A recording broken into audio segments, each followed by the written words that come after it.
Hey, when you ask the question to many people about the end of the world, and you say, do you believe that the world will end? And if yes, how do you think it will end? You get all kind of answers. Is it going to end up in an awful way? Or is it going to be actually the salvation of man? What do you think? Let's hear some answers.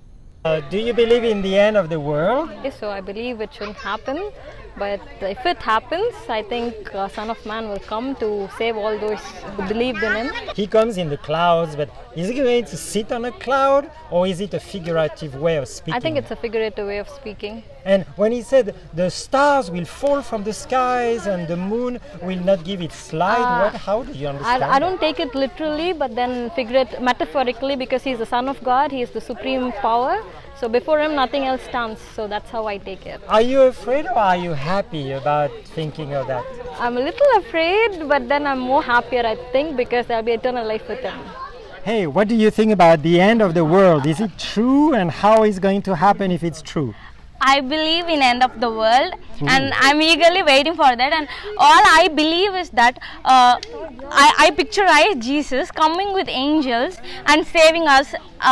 So we are an army standing over there and looking at him like that, and all the evil and negative thoughts and evil things, according to me, they'll burn out like an ash, and only the pure and the positive things remain, and we'll have eternal life. Yeah, and how can we purify ourselves to be ready when Jesus comes back in glory? We should pray on it, we should meditate on it, and we should start living a holy life.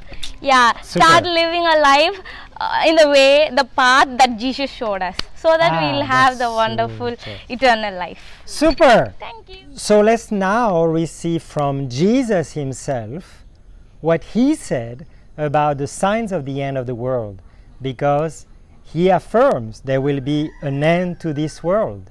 At that time, Jesus said to his disciples, "In those days after the tribulation, the sun will be darkened, and the moon will not give its light, and the stars will be falling from heaven, and the powers in the heaven will be shaken.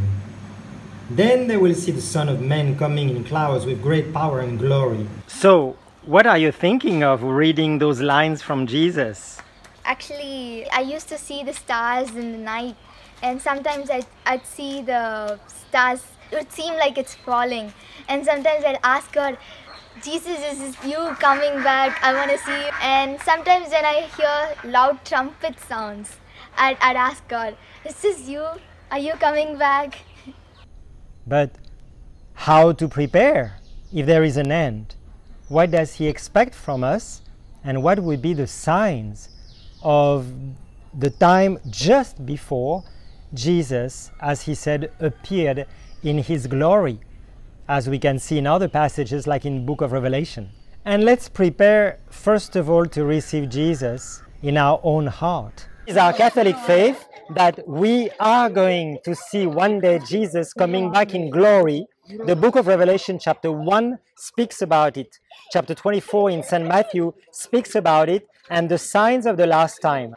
On the Mount of Transfiguration, Jesus was so like the Son that the disciples could barely look at Jesus, you remember.